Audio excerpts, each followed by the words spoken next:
नमस्कार, अभी तक में आपका स्वागत है। अभी तक में सबसे पहले रुक करेंगे आपराधिक गतिविधियों की। कोतवाली क्षेत्र के अंतर्गत कोठीवाल नगर स्थित प्राइवेट अस्पताल में चिकित्सकों की लापरवाही से 4 वर्षीय बच्ची की मौत होने पर परिजनों द्वारा अस्पताल में तोड़फोड़ कर हंगामा किया गया। 4 वर्षीय बच्ची की तबीयत खराब होने पर उसको उपचार के लिए कोठीवाल नगर स्थित किलकारी नर्सिंग होम लेकर पहुंचा, जहां चिकित्सकों द्वारा बच्ची का उपचार शुरू किया गया और हालत देखते हुए बच्ची को अस्पताल में भर्ती कर लिया गया। लेकिन सोमवार की शाम बच्ची की मौत हो गई, जिस पर परिवार वालों ने अस्पताल में तोड़फोड़ कर जमकर हंगामा काटना शुरू कर दिया। हंगामे की सूचना पर अस्पताल के चिकित्सक जेपी टंडन ने पुलिस को सूचना देकर घटना से अवगत कराया।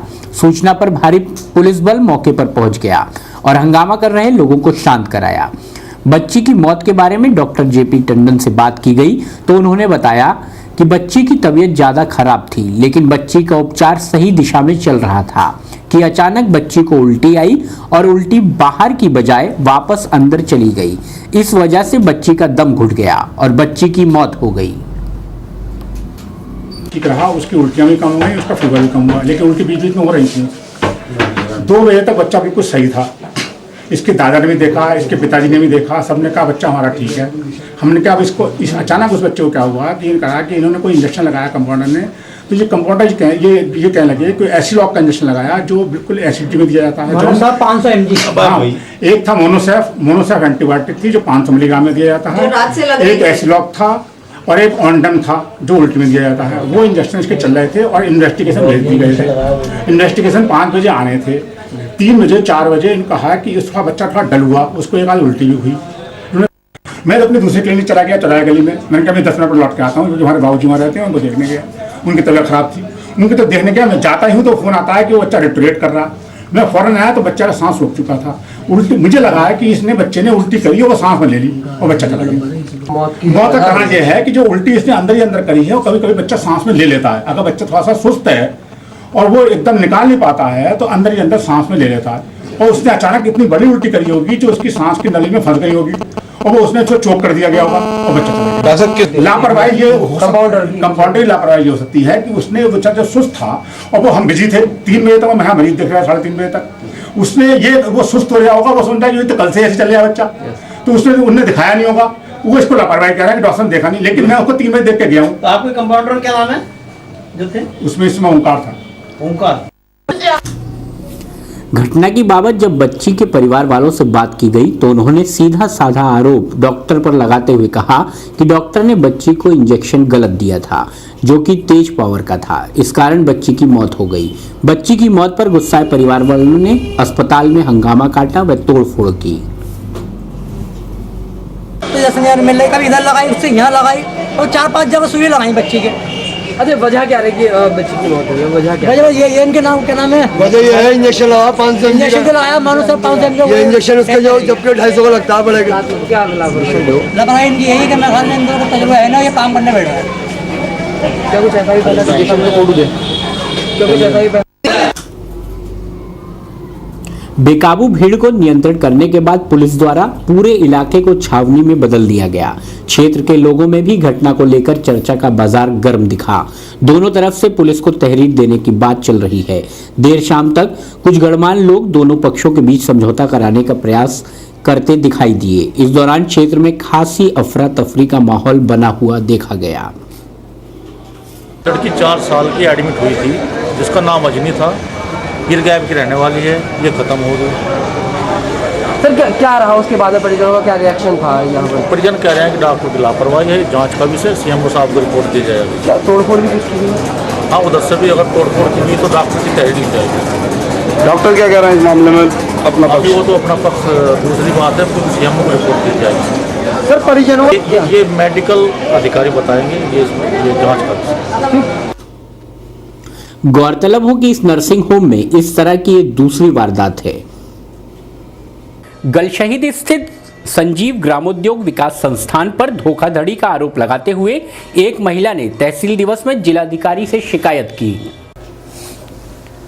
धोखाधड़ी, वो भी सरकार की योजना का लाभ दिलाने के नाम पर करना एक बड़ी बात है, और उससे भी बड़ी बात यह है कि प्रदेश सरकार की योजना का सहारा लेकर बेरोजगार युवक व युवतियों से करोड़ों की ठगी करना।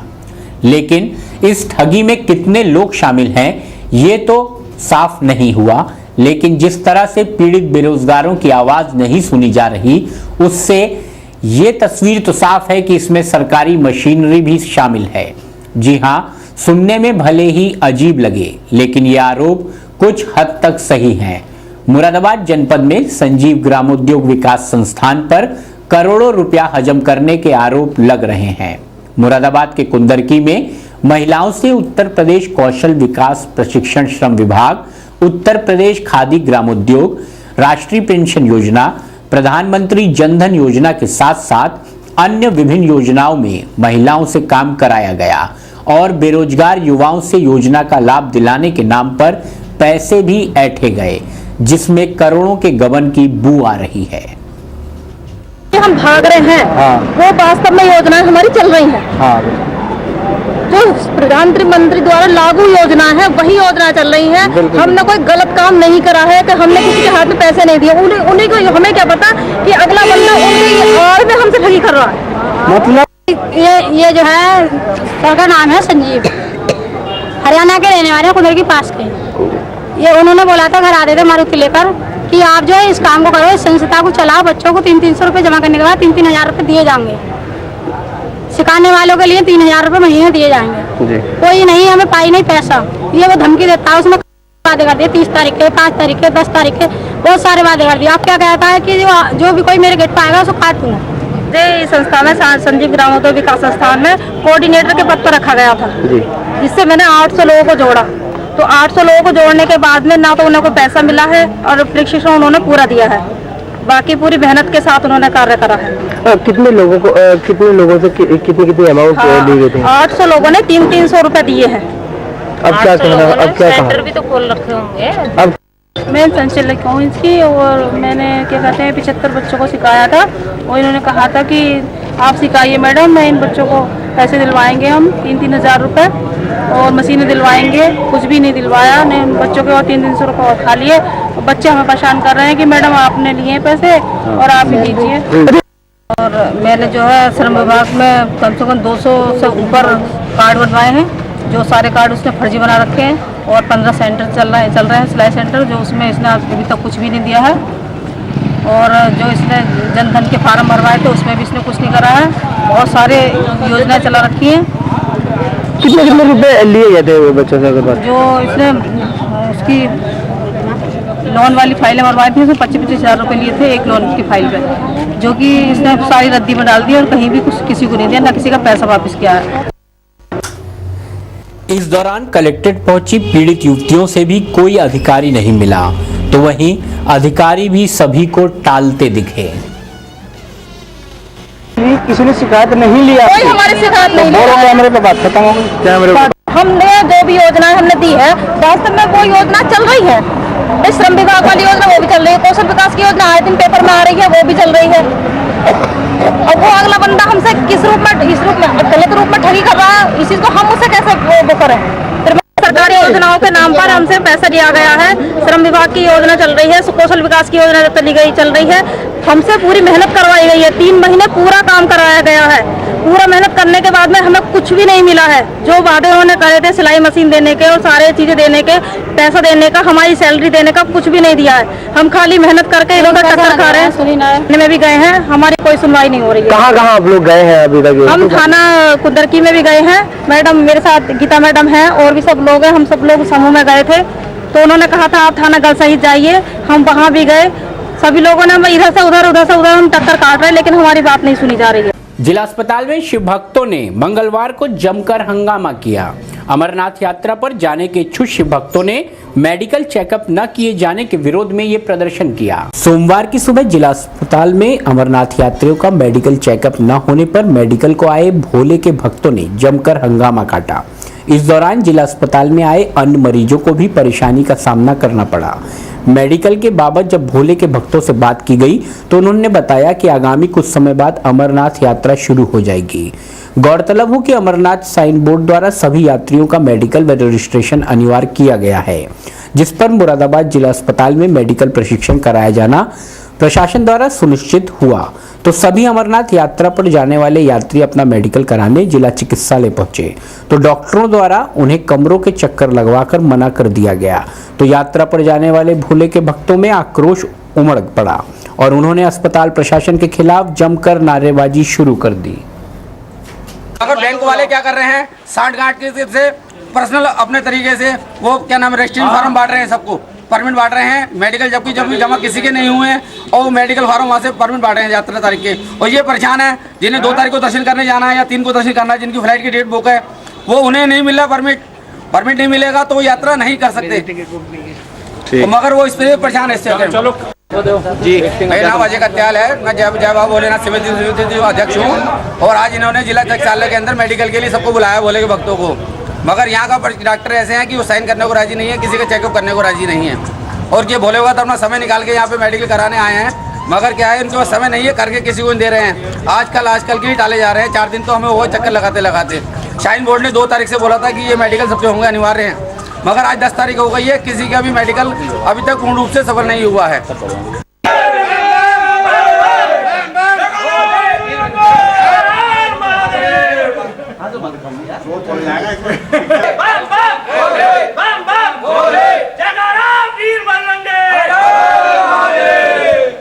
मंगलवार को भी होलिका मंदिर पर भारी संख्या में भक्तगण माता के दर्शन के लिए पहुंचे।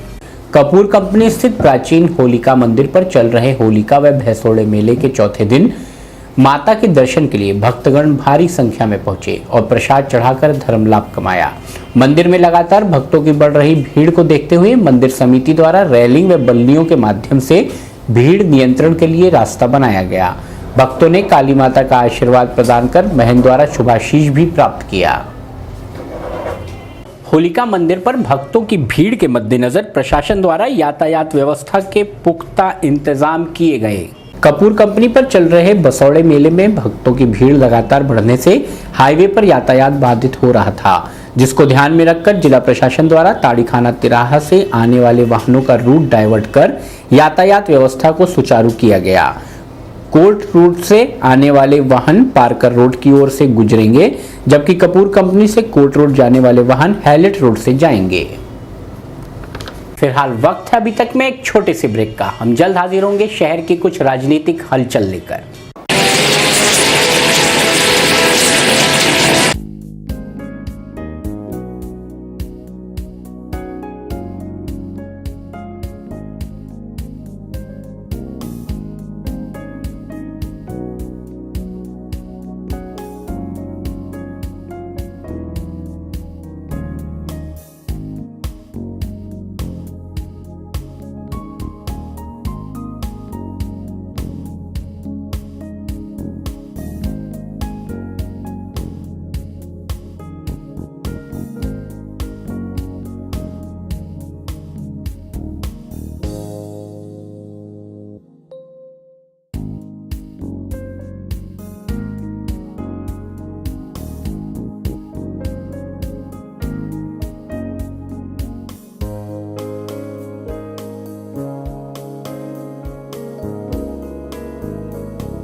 ब्रेक के बाद पुनः अभी तक में आपका स्वागत है।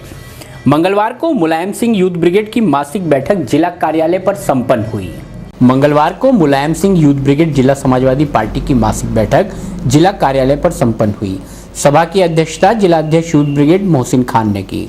सभा में बोलते हुए जिला अध्यक्ष मोहसिन खान ने प्रदेश अध्यक्ष यूथ ब्रिगेड व जिला अध्यक्ष हाजी इकराम कुरैशी की संस्तुति पर जिला कमेटी की घोषणा करते हुए कहा कि सभी पदाधिकारियों को अपने अपने क्षेत्र में जाकर पार्टी के द्वारा किए गए कार्यों का प्रचार प्रसार करें तथा पार्टी के विधानसभा अध्यक्ष, नगर अध्यक्ष, बूथ स्तर तक पार्टी के पदाधिकारियों का गठन करें। आने वाले 2017 चुनाव में यूथ ब्रिगेड का नारा है एक बूथ 20 यूथ के साथ तैयारी करें। सभा में मुख्य अतिथि के रूप में पूर्व जिला अध्यक्ष जयवीर सिंह यादव तथा विशिष्ट अतिथि के रूप में जिला महासचिव संजीव यादव उपस्थित रहे। सभा का संचालन धर्मेंद्र यादव ने किया। सिंह यूथ ब्रिगेड की कौन सी बैठक आयोजित की गई थी और क्या दिशा निर्देश पदाधिकारियों को द्वारा आपके द्वारा दिए गए? यह हमारे हर महीने की 8 को हमारे मुलायम सिंह यूथ ब्रिगेड की जिला कार्यकारिणी की मासिक मीटिंग होती है। उसी को लेकर हमने ये मीटिंग की है। इसमें हमारे मुख्य अतिथि के तौर पर जिला महासचिव संजीव यादव जी आए थे, पूर्व जिला अध्यक्ष जयवीर यादव जी आए थे। उन्होंने सबों ने हमारी समीक्षा करी और बहुत अच्छे से हमने मीटिंग करी है। उसमें हमारा उद्देश्य यह है कि हमारी सरकार के पूरे होते वादे उसके संबंध में हमने ये मीटिंग की है। हमने सारे अपने विधानसभा अध्यक्ष को और नगर अध्यक्ष को निर्देश दिया है कि जितनी हमारी सरकार की योजना उपलब्धियाँ जो भी हैं वो जन जन तक पहुँचाएँ, इसका प्रचार करें। और आने वाले विधानसभा का इलेक्शन है, उसको हमारे अखिलेश यादव को दोबारा मुख्यमंत्री बनाने का पूरा प्रयास करें और पूरा सहयोग करें। उपलब्धियों को लेकर कोई पॉम्पलेट वगैरह भी बांटे गए हैं आपके? जी, वो बांटे हैं, वो हमारे जिला कार्यालय से हैं, वो सब हम सबको सौंप देंगे।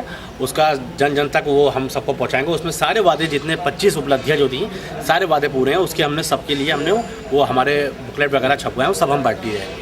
केंद्र व प्रदेश सरकार की जन विरोधी नीतियों के विरुद्ध प्रदेश कांग्रेस ने 12 मार्च को रेल रोको कार्यक्रम आयोजित किया है।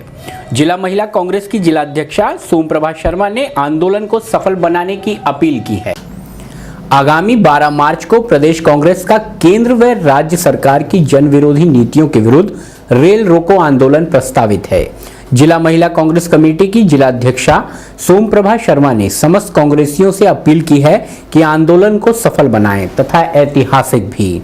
वहीं जिलाध्यक्षा ने दिल्ली की पूर्व मुख्यमंत्री डॉक्टर शीला दीक्षित को यूपी कांग्रेस का प्रभारी बनाए जाने का स्वागत किया है। साथ ही महिला दिवस पर जिलाधिकारी आवास के बाहर महिलाओं पर हुए लाठीचार्ज की कड़े शब्दों में निंदा की है। इससे पहले मैं अभी तक चैनल को बहुत बहुत बधाई देती हूँ जो वो दोबारा शुरुआत हुई और हमारी जो वो भी मतलब प्रसारण हम लोग जो वो कार्यक्रम करते हैं वो और हमारे नगरवासियों में और जहाँ तक चैनल का वो जाएगा वहाँ तक वो पहुँचेगा। मैं सभी अभी तक चैनल वालों को सभी लोगों को मैं हार्दिक रूप से बधाई देती हूँ। रेल हमारे अभी 12 तारीख को एक रेल रोको का आंदोलन चलेगा। उसमें मैं सभी महिला जो हमारे मरादावास की जितनी भी महिलाएं हैं उनको मैं सब यही अपील करूंगी कि रेल रोको में जितना भी हिस्सा भाग ले सकें वो सब भाग लें। इस हम आंदोलन को सफल बनाएं। इस आंदोलन की एक तो महंगाई भी है, दूसरा ये महिलाओं पर अत्याचार भी दिन पर दिन होता आ रहा है और मोदी सरकार या केंद्र सरकार जो भी केंद्र सरकार और ये प्रदेश की सरकार दोनों ही एक से ही है जो महिलाओं को अत्याचार दिन पे दिन होता आ रहा है। अभी डीएम की कोठी पे भी एक महिला का काफ़ी लाठीचार्ज हुआ है। ये हमारे लिए बहुत शर्मदायक एक विषय है। इसे हम इसको रोकने की पूरी कोशिश करेंगे। बस मैं ये अपनी सभी नगरवासियों को मुरादाबाद के जितने भी कांग्रेस जन हैं इस 12 तारीख में महिला भी हैं पुरुष भी हैं, जितने भी कार्यकर्ता और जितने भी कांग्रेस के लोग हैं वो सब इस आंदोलन में भाग लें और इसको एक सफल आंदोलन करें। मैम, यूपी का प्रभारी पद की जिम्मेदारी शीला दीक्षित को भी दी गई है, सौंपी गई है। इस विषय में आप क्या कहना चाहेंगी? शीला दीक्षित एक बहुत अच्छी महिला है। अगर वो हमारे यहाँ प्रदेश की प्रभारी हैं तो उनके नेतृत्व में एक अच्छा महिला का संगठन बनेगा और अच्छा एक संदेश जाएगा महिला। एफडीआई तथा न्यू पेंशन स्कीम के विरोध में नॉर्दर्न रेलवे मेंस यूनियन की यूथ विंग बुधवार को बाइक रैली निकालकर अपना विरोध दर्ज कराएगी। ऑल इंडिया रेलवे फेडरेशन के आह्वान पर एफडीआई तथा न्यू पेंशन स्कीम के विरोध में नॉर्दर्न रेलवे मेंस यूनियन ने आवाज़ बुलंद की है। हमेशा ही रेल कर्मचारियों की समस्याओं के निस्तारण के लिए सबसे आगे रहने वाली नॉर्दर्न रेलवे मेंस यूनियन ने एक बार फिर कर्मचारियों के हितों की रक्षा का बीड़ा उठाया है। जंतर मंतर पर प्रदर्शन के बाद तथा डोर टू डोर कर्मचारियों से मिलने के बाद अब नरमू यूथ विंग ने बाइक रैली निकालने की योजना बनाई है।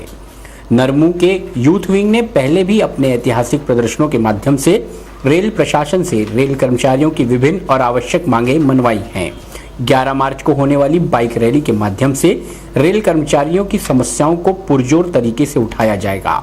मंडल मंत्री एमपी चौबे ने बताया। जी कल नरमू का किस बात को लेकर प्रदर्शन है और क्या होने वाला है? नॉर्दर्न रेलवे मेंस यूनियन ने अभी 27-28 में एजीएम हुई थी दिल्ली में। उस एजीएम में महामंत्री ने 28 अप्रैल को पूरे हिंदुस्तान के जितनी भी ट्रेड यूनियन है, सेंट्रल ट्रेड यूनियन और राज्य स्तर के जो भी ट्रेड यूनियन है, उनको सबको आह्वान किया है कि संसद का घेराव करना है। 27 तारीख को जंतर मंतर पर हमारे नॉर्दर्न रेलवे मेंस यूनियन के साथियों ने एक बहुत बड़ा जुलूस लेकर के वहाँ रेल मंत्री को ज्ञापन देने का काम किया था, जिसमें हम लोग शामिल थे। भारत सरकार की जो श्रम नीतियाँ हैं, FDI का मामला है, न्यू पेंशन स्कीम जो कि रेलवे बोर्ड ने मान लिया है और वित्त मंत्रालय उसको अभी आदेश जारी नहीं कर रहा है। हमारे तमाम जो पेंडिंग इशू हैं, जो कि हुबली के अधिवेशन में वो मांग पत्र भारत सरकार को हम लोगों ने सौंपा है, वो तमाम इशूज़ पे अभी कोई कार्रवाई नहीं हो रही है। इसी कड़ी में हमारी यूथ विंग ने कल एक युवाओं की एक महारैली का आयोजन किया है, जो कि लोकल ब्रांचों ने 5 ब्रांचें मिलकर करेंगी, जो स्टेशन से लेकर के कर्मचारियों के आवासों तक जाने का काम करेंगी। कर्मचारियों के परिवार को भी बताने का काम करेगी कि आने वाले आंदोलन में आपकी सबकी सहभागिता जरूरी है, और उसी जन जागरण अभियान के तहत वहाँ से आकर के और मंडल रेल प्रबंधक कार्यालय पर उसका समापन होगा। वहीं यूथ विंग के मंडल मंत्री कुंवर सोहेल खालिद ने बताया कि FDI तथा न्यू पेंशन स्कीम के विरोध में एवं पेंडिंग मांगों को पूरा करने की मांग को लेकर हम 11 मार्च को ऐतिहासिक बाइक रैली निकालेंगे। कल नॉर्दर्न रेलवे मेंस यूनियन की यूथ कमेटी ने 5 शाखाओं के जितने भी यूथ कार्यकर्ता हैं और ब्रांच सेक्रेटरीज सबसे मिलकर के एक मोटरसाइकिल की महारैली निकालने का आयोजन किया है, और सभी युवा कार्यकर्ताओं से अपील करूंगा कि इसमें बढ़ चढ़ के भाग लें और जन जागरण अभियान को सफल बनाने का काम करें। और जितने भी रेल कर्मचारी हैं और रेलवे कॉलोनीज हैं, वहाँ पर हम लोग जाएंगे, उनके साथ मिलकर के उनको आने वाली समस्याओं के बारे में बताने का काम करेंगे और भारत सरकार और प्रशासन से लड़ने का काम। श्री बालाजी सेवा समिति के तत्वाधान में एक बैठक का आयोजन किया गया। बैठक में बालाजी महोत्सव की तैयारियों को लेकर चर्चा हुई। हर वर्ष की भांति इस वर्ष भी श्री बालाजी महोत्सव बड़े ही धूमधाम के साथ मनाया जाएगा, जिसकी तैयारियों को लेकर कटघर में श्री बालाजी सेवा समिति के तत्वाधान में एक बैठक आयोजित की गई, जिसकी अध्यक्षता समिति की संयोजिका विमला राघव ने की तथा संचालन इंदिरा सैनी ने किया। इस अवसर पर बैठक में कार्यक्रम की रणनीति भी बनाई गई। इस मौके पर संयोजिका विमला राघव ने बताया कि 2 अप्रैल से बालाजी महोत्सव का आयोजन शुरू होने जा रहा है, जिसके चलते सर्वप्रथम एक कलश यात्रा निकाली जाएगी। शोभा यात्रा के बाद अखंड पाठ होगा और फिर संकट मोचन यज्ञ एवं भंडारे का आयोजन किया जाएगा। विमला राघव ने मुरादाबाद के भक्तों से कार्यक्रम में सम्मिलित होने की अपील भी की है। बैठक में इंदिरा सैनी, नीरू अग्रवाल, सुशीला शर्मा, उषा राठौड़, वीना व्यास के साथ साथ और भी सदस्यगण शामिल रहे। जी मैडम, आज मीटिंग रखी है, किस उद्देश्य में रखी है? ये बालाजी शोभा यात्रा के उद्देश्य में जो कार्यक्रम है महोत्सव है उसके विषय में रखी। क्या तैयारियां की हैं आज की मीटिंग में? आज की मीटिंग में यही निर्णय लिया गया कि कैसे कैसे कार्यक्रम को आगे बढ़ाया जाए, कमियाँ पीछे थी उनको दूर कराया जाए, आगे कार्यक्रम किस किस तरीके से मैनेज कराया जाए। कब से कार्यक्रम आयोजित हो रहा है आपका?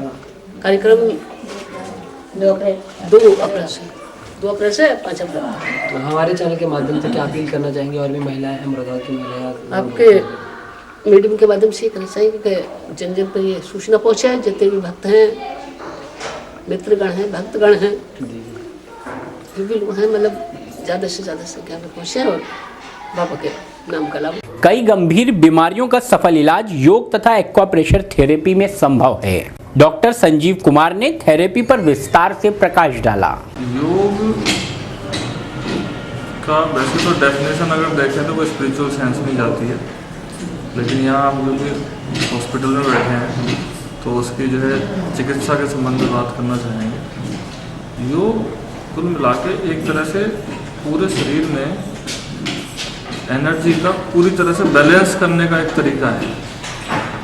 जैसे कोई भी ब्रेन के अगर आपके कुछ पॉइंट्स, कुछ केंद्र अगर टेंस अगर होंगे तो उससे जो जिन अंगों को वो गवर्न करते हैं ब्रेन के पॉइंट्स, वो ऑर्गन्स आपके या तो बीमार हो जाएंगे या फिर वहाँ पर आपकी एनर्जी सप्लाई ठीक से नहीं होगी। एक तरह से माइंड को पूरी तरह से रिलैक्स करना और शरीर के हर एक हिस्से तक पूरी तरह से एनर्जी पहुंचने लगे, तो ये एक योग का कार्य है।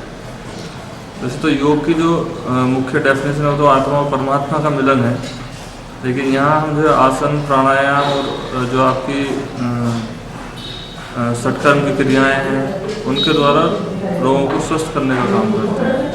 प्राकृतिक चिकित्सा 5 तत्व हैं हमारे, मिट्टी, पानी, धूप, हवा, इन सारे के सारे तत्वों से जो इलाज किया जाता है वो प्राकृतिक चिकित्सा में आता है। लेकिन यहाँ पे पूरी की पूरी सारी मिट्टी और पानी वगैरह की तो चिकित्सा नहीं हो पाती, जो भी उनकी एक सूक्ष्म चिकित्सा विधियाँ हैं वो हम पेशेंट्स को बता दें जिससे उन्हें ज़्यादा से ज़्यादा लाभ मिल सके। एक्यूप्रेशर भी एक तरह से देखा जाए तो एनर्जी बैलेंसिंग का ही तरीका है। जो भी कंसर्निंग पॉइंट्स होते हैं उन्हें जो है प्रेशर करने के लिए बताते हैं, तो उन ऑर्गन्स को जो है लाभ मिलना शुरू हो जाता है। वहाँ तक पूरी तरह से एनर्जी सप्लाई, ब्लड सप्लाई मिलनी शुरू हो जाती है, ऑर्गन्स जो है स्वस्थ होना शुरू कर देते हैं। अच्छा, किन किन रोगों में कारगर है ये एक्यूप्रेशर? जहाँ तक तीनों ही चिकित्सा विधियों का सवाल है तो ये सभी रोगों में कारगर है, और इनका सबसे अच्छी बात यह है कि कोई भी किसी भी तरह की किसी भी विधा की मेडिसिन लेते लेते इनको साथ में जो है आप इस्तेमाल कर सकते हैं। और जो भी आपकी जो मेडिसिन का जहाँ तक सवाल है, मेडिसिन लेते लेते जनरली देखा जाता है कि आप किसी भी रोग की मेडिसिन ले रहे हैं तो धीरे धीरे होता है कि अभी कम डोज है, फिर आगे धीरे धीरे इंक्रीज होती चली जाती है और मेडिसिन छूट नहीं पाती हैं। इन चिकित्सा विधियों को अगर साथ साथ यूज किया जाए तो धीरे धीरे मेडिसिन कम होती चली जाती हैं और आखिरकार छूट भी सकती हैं। कितना तेज प्रभाव करती हैं, कितना जल्दी असर करती है ये पद्धति? असर तो तुरंत शुरू हो जाता है, असर में कोई देरी इसमें नहीं होती। जैसे लोगों में एक भ्रांति होती है कि योग है, योग जब शरीर पूरी तरह से फिट हो तब जो है किसी योग विशेषज्ञ की राय ली जा सकती है, तब किया जा सकता है। लेकिन इसमें योग एक योग है या एक्यूप्रेशर है या प्राकृतिक चिकित्सा है, ये पेशेंट्स की बिल्कुल जो कहना चाहिए, जो पेशेंट जो बेड पे लेटा हुआ है वो भी इन सब चिकित्सा पद्धतियों का सहारा ले सकता है और उसका जो है रिकवरी फास्ट कर सकता है इस तरीके से। इसमें बहुत सारी क्रियाएं ऐसी होती हैं जनरली जो देखने में आता है कि योग का नाम सुनते हैं कि बहुत टफ आसन और बहुत सारे जो है जो मुश्किल क्रियाएं होती हैं, तो उस वजह से लोग मतलब इस तरफ ध्यान नहीं दे पाते हैं अपना। लेकिन इसमें ऐसी भी चीज़ें हैं जैसे योग निद्रा है, शरीर को केवल ढीला छोड़कर लेटना है, ध्यान है, कुछ सांस की क्रियाएं हैं, इसी तरह से एक्यूप्रेशर है, कुछ प्राकृतिक चिकित्साएं की ऐसी क्रियाएं जो बिल्कुल पेशेंट लेटा हुआ वो भी कर सकता है। तो इस तरह से वो सारी की सारी क्रियाएं बिल्कुल, मैं तो कहता हूँ अगर कोई पेशेंट कोमा में भी है तो उसे भी इस चीज़ का इलाज दिया जा सकता है, उसको लाभ हुआ, निश्चित तौर पर लाभ होगा। जी, कार्डियक पेशेंट्स की बात आती है, जी, देखिए कार्डियक पेशेंट्स का एकदम इमरजेंसी होती है और उसमें जनरली हमारा जो ध्यान ज़्यादा केवल मेडिकेशन की तरफ जाता है, लेकिन एक्यूप्रेशर है और योग की ये मुद्रा होती है जिसको जो है हृदय मुद्रा कहते हैं। ये मुद्रा किसी को अगर सडनली जो है हार्ट पेन हो रहा है, चेस्ट पेन हो रहा है, तो अगर ये मुद्रा इसको करा दी जाए तो इससे तुरंत रिलीफ मिलता है। इससे जो हमारी बायो इलेक्ट्रिसिटी है वो ज़्यादा जो है हार्ट की तरफ जो है कन्वे हो जाती है और हार्ट का जो ब्लॉकेज वगैरह है या जो ख़ास तौर से जो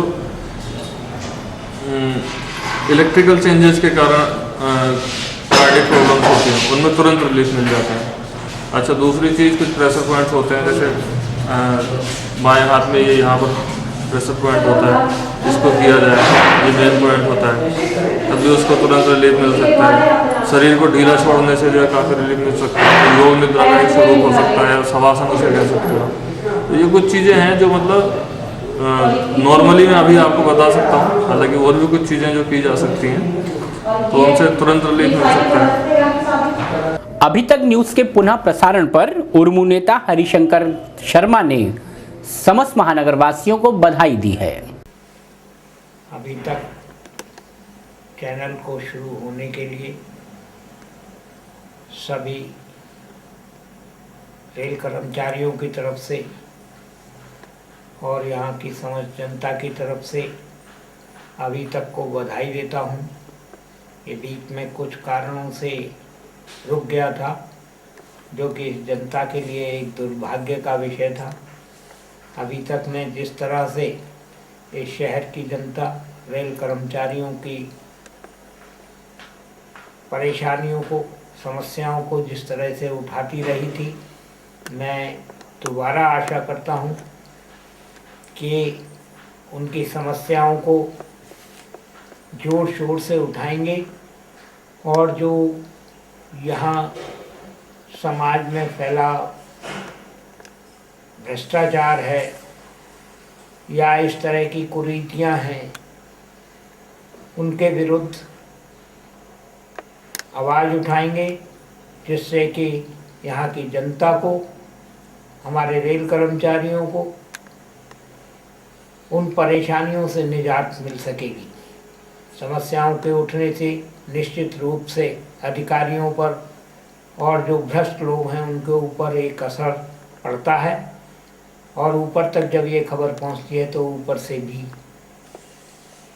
जब इसकी जानकारी ली जाती है तो जनता की समस्याएं हल होती हैं। धन्यवाद। जय हिंद। फिलहाल वक्त है अभी तक में एक छोटे से ब्रेक का। हम जल्द हाजिर होंगे बिलारी कुंदरकी एक्सप्रेस लेकर।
ब्रेक के बाद एक बार फिर अभी तक में आपका स्वागत है। बिलारी में गांधी पार्क के निकट भारतीय वाल्मीकि धर्म समाज द्वारा बेटी बचाओ बेटी पढ़ाओ अभियान के तहत रैली निकाली गई। बिलारी में गांधी पार्क के निकट भारतीय वाल्मीकि धर्म समाज द्वारा बेटी बचाओ बेटी पढ़ाओ अभियान के तहत रैली निकाली गई। जागरूकता मोटरसाइकिल रैली का जोरदार स्वागत किया गया। कुंदरकी नगर से शुरू हुई भावा 10 की मोटरसाइकिल रैली राष्ट्रीय मुख्य संचालक लल्ला बाबू द्रविड़ के नेतृत्व में मंगलवार की दोपहर को बिलारी पहुंची, जहां भावा 10 के तहसील अध्यक्ष गजराम वाल्मीकि व कार्यकर्ताओं ने उनका जोरदार स्वागत किया। जन जागरूकता रैली के बारे में मुख्य संचालक ने बताया कि रैली का उद्देश्य कन्या बचाने व पढ़ाने को लेकर है। उन्होंने कन्या भ्रूण हत्या पर चिंता जताते हुए कहा कि महिला जन्म दर कम होने से आने वाले समय में समस्या आना निश्चित है, इसलिए कन्या भ्रूण हत्या में लिप्त लोगों पर कड़ी कार्रवाई की जानी चाहिए। भ्रूण हत्या हो रही है, उसके विरोध में बेटी बचाओ बेटी पढ़ाओ का कार्यक्रम हमने रखा है और ये तमाम एरियो में होते हुए और हर जिले में ये भावा चलाएगी, क्योंकि समाज को ज़रूरत है। जब बेटी नहीं होगी तो बहुएं कहाँ से आएंगी और जब बहुएं नहीं होंगी तो माता कहाँ, इसलिए बेटी बचाना जरूरी है, बेटी को पढ़ाना ही जरूरी है। आज कहाँ बढ़ा आप लोग? आज कुंदरकी से चल के बिलारी आए हैं, फिर सिरसी, हजरत नगर, गढ़ी, ये सब संबल वगैरह, बैजोई, चंदोसी वगैरह घूमेंगे। उसके बाद में अगले हफ्ते बसरिया से रैली में बलवीर सिंह, गजराम वाल्मीकि, सुभाष, राहुल वाल्मीकि, रामलाल, रामकिशोर वाल्मीकि, नरेश कुमार, विनोद कुमार, जगदीश वाल्मीकि, अनिल वाल्मीकि, श्यामपाल आदि लोगों का मुख्य सहयोग रहा। कुंदरकी से शुरू होकर मोटरसाइकिल रैली बिलारी, हजरतनगर, गढ़ी, सिरसी, महमूदपुर, मैनाठेर, डिंगरपुर, गागन तिराहा होकर मुरादाबाद पहुंचकर संपन्न हुई। बिलारी में बीएसए के निर्देशों पर कस्तूरबा गांधी आवासीय बालिका विद्यालय की छात्राओं ने सामुदायिक स्वास्थ्य केंद्र व कोतवाली की व्यवस्थाएं जानी। बेसिक शिक्षा अधिकारी मुन्ने अली के निर्देशों पर कस्तूरबा गांधी आवासीय बालिका विद्यालय की वार्डन एवं स्टाफ ने छात्राओं को सीएचसी ले जाकर स्वास्थ्य सेवाओं के साथ कोतवाली ले जाकर पुलिस द्वारा जनता को दी जाने वाली सेवाओं से रूबरू कराया। मंगलवार की दोपहर छात्राएं एक बस द्वारा अस्पताल पहुंची, जहां सीएमएस व अन्य चिकित्सकों ने छात्राओं को अपने अपने कंपाउंडों के बारे में विस्तार से जानकारी दी। इस दौरान छात्राओं ने पैथोलॉजी लैब, एक्सरा मशीन कक्ष, नेत्र चिकित्सक, दंत चिकित्सक, औषधि वितरण विभाग के कक्षों में जाकर व्यवस्थाओं को समझने का प्रयास भी किया। इसके बाद सभी छात्राएं कोतवाली पहुंची, जहां एसएसआई के साथ अन्य पुलिस कर्मियों ने छात्राओं को कोतवाली परिसर के प्रत्येक विभाग में घुमाया और जानकारियां दी। साथ ही छात्राओं को उनके अधिकारों के बारे में भी बताने के अलावा किसी भी घटना की जानकारी पुलिस को देने के लिए सीयूजी नंबर भी लिखवाए गए। छात्राओं के इस भ्रमण के बारे में जानकारी देते हुए स्कूल की वार्डन रेणुका शर्मा ने अभी तक संवाददाता को बताया। बेसिक शिक्षा अधिकारी महोदय उनके आदेशानुसार हमारे विद्यालय का एजुकेशनल एक्सकर्शन हुआ है, जिसमें कि बच्चों को हम प्राथमिक स्वास्थ्य केंद्र और अन्य जो ऐसी चीज़ें हैं बच्चों को नॉलेज होनी चाहिए वो घुमाने के लिए निकले हैं बिलारी में। तो कहाँ जाएंगे आप? अभी हम बच्चों को पहले यहाँ स्वास्थ्य केंद्र दिखा दिया है, पुलिस स्टेशन ले जाएंगे और हमारे बिलारी की एक फेमस जगह है किला, वहाँ लेकर जाएंगे और बिलारी नगर के सामुदायिक स्वास्थ्य केंद्र में एक बैठक का आयोजन किया गया। बैठक में टीकाकरण को लेकर नगर के सामुदायिक स्वास्थ्य केंद्र में एक बैठक का आयोजन किया गया। बैठक में टीकाकरण को लेकर 0 से 2 साल तक के बच्चों को प्रतिरक्षित करने को लेकर रूपरेखा तैयार की गई। टीकाकरण का सर्वे डोर टू डोर किया जाएगा। बैठक में आशाओं को निर्देश दिए गए कि टीकाकरण का सर्वे करके लिस्ट तैयार करके संबंधित एएनएम को सौंपें। टीकाकरण प्रतिरक्षण अभियान के संबंध में सीएमएस डॉक्टर आरएस गंगवार ने बताया। धनुष के अंतर्गत इन लोगों को, आशाओं को और एएनएम को इसलिए बुलाया गया है कि जितने भी लाभार्थी हैं उनकी ड्यू लिस्ट बनाई जाए और पूरे जितने भी हमारा ब्लॉक से सेवित गांव है उसमें हर घर में हर बच्चे को, हर गर्भवती स्त्री को मिशन इंद्रधनुष के अंतर्गत जो हम टीकाकरण करेंगे 7 जानलेवा बीमारियों से बचाने के लिए, बच्चों के लिए और गर्भवती स्त्रियों को टीटी के लिए करेंगे। उसका ब्लूप्रिंट तैयार किया जा रहा है पूजा, ताकि कि कोई भी बच्चा चाहे वो साल में एक ही बार घर में आता हो वो भी हमारे ड्यू लिस्ट में होगा। जैसे ही जब वो आए तो उसे वो आशा और आंगनबाड़ी बुला के लाएं और एएनएम बहन से टीकाकरण लगवाएं, ताकि उसको भी टीकाकरण का पूरा लाभ मिल सके। इसलिए आज हमने 2-3 चरणों में बैठक बुलाई है, शाम तक चलता रहेगा। उसके बाद जो भी आशाएं रह जाएंगी उनको अलग से बुलाएंगे। टीकाकरण प्रशिक्षण की बैठक में CMS doctor R S Gangwar, Amit Kumar Maurya, Anita Sharma, Rani Verma, Sheela Devi, Anita Agarwal, Vimlesh Sagar और क्षेत्र की समस्त आशाएं व एएनएम मौजूद रहीं। प्रशिक्षण आशाओं को दिया गया। तो ये थी अभी तक में आज की गतिविधियां। इसी के साथ बीपी उपाध्याय को अभी तक की पूरी टीम के साथ दीजिए इजाजत। नमस्कार, आदाब।